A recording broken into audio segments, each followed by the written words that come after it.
बताउनु भयो सक्यो सिलेक्ट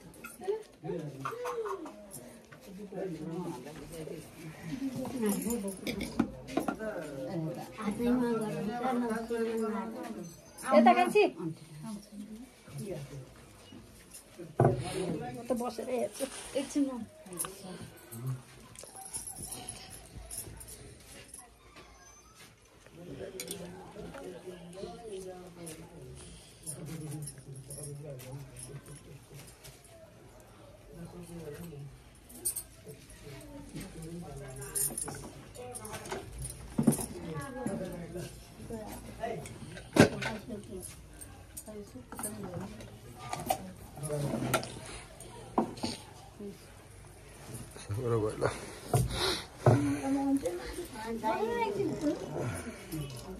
हजुर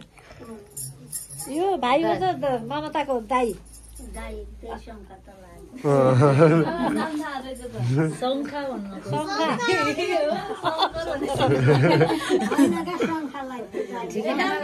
नाम पनि त्यही भयो केही भयो